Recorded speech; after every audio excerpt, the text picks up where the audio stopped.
Chances are, if you're moving to Spain, you have a number of questions about your situation, your finances, etc., as an expatriate in Spain. And here at Walkner Condon, we specialize in helping individuals who are either retiring abroad, moving abroad for work, in these sort of situations of change.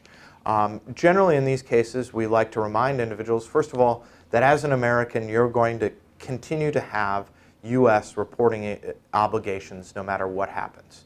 So if you are retiring abroad, you still have to worry about paying tax on any U.S. retirement accounts, any U.S. brokerage accounts, and even if you relocate them to Spain, you're going to have a hard time avoiding them. So generally in these situations, that's the first thing that we like to remind people. If you're moving to Spain as an employee, there are a couple of rules that may affect your situation. One would be the so-called Beckham rule, and is something that you're going to want to consult with a tax advisor on. The other is what's called the foreign earned income exclusion.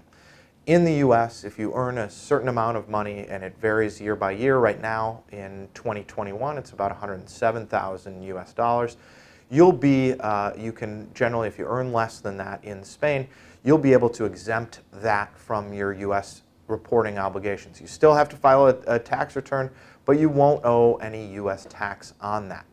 However, what that means is if you're not reporting that income for U.S. tax purposes, be careful, you're not eligible to contribute to things like a 401k in the U.S.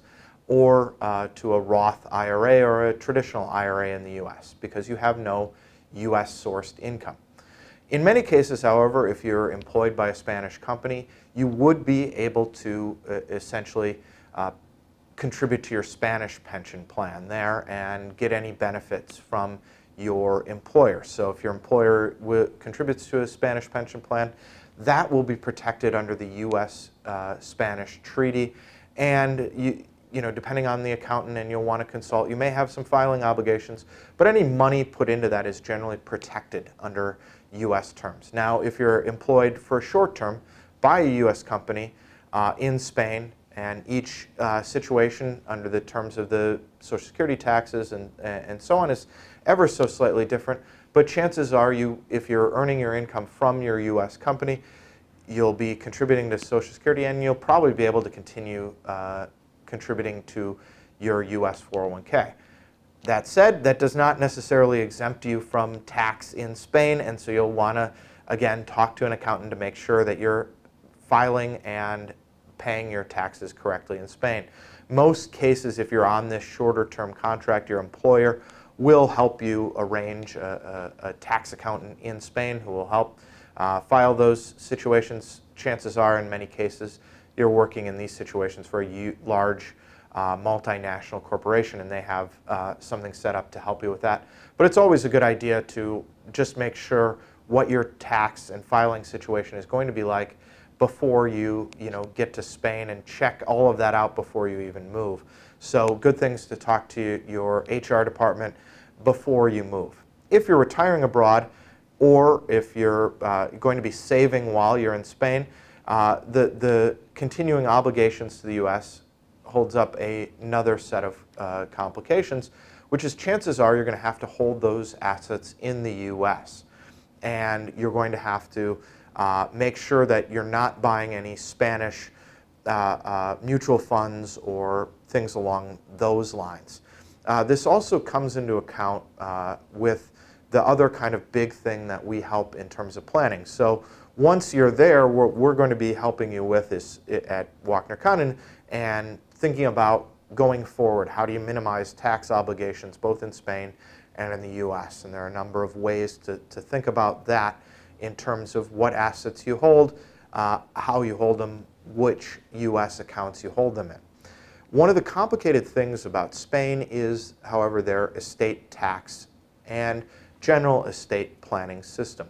So first, big picture, there are two parts to any sort of estate planning situation. One is what's called in the U.S. probate, and governs how your assets are divvied up. Here in the U.S., we're pretty laissez-faire, to throw a third language into the conversation, concerning how your assets are governed, and generally you can use a will and say, child 1 gets 50%, child 2 gets 25%, child 3 gets 10%, and the remaining 15% goes to my cat. In Spain, under their standard default, they're what's called a Napoleonic code, as opposed to the civil code that we follow here in the US. And they have what are called basically forced heirship rules. And so it governs who can get what if you don't use your home country's rules to govern probate. And so what you can do in Spain is basically take a US will governing the division of your assets and have it registered in the EU and with the Spanish National Registry of Wills. Related to that, then, your inheritance is then governed by that set of rules. So you can have a US rule govern your estate, and so you can leave assets to whom you choose, and you're not forced into following the Spanish forced heirship rules. You have to make sure that it's registered, and that generally speeds up the process. And as well, in Spain, the process is fairly quick. They, under statute, generally it's dictated that it must be completed in 6 months or less. The bigger problem in Spain, which is generally a fairly friendly tax country for Western Europe, is concerning estate and inheritance tax. In the US, we have an estate tax, which means you, as the person who dies, you have the privilege of paying the tax.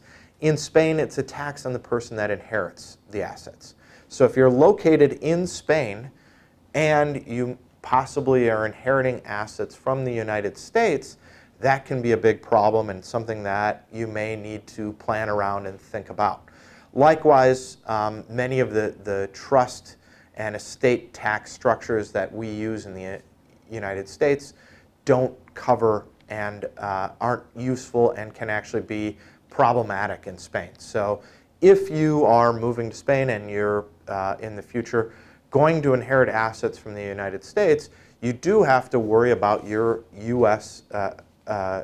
Estate being taxed in Spain on you as the inheritor. In Spain, for you as for instance, as a grown child inheriting from your parents, the estate allowance is much, much lower and may be as little as 15,000 euros. Likewise, if you live in Spain and your children live in Spain and they're going to be inheriting US-based assets, you do have to worry about tax on that. The further complication of estate tax in Spain is that it's done autonomous region by autonomous region, Comunidad Autónoma in Spain.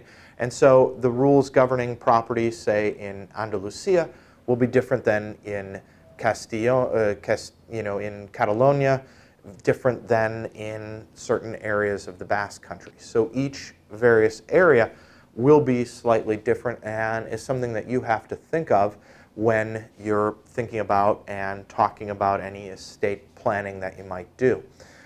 So that becomes a further complication.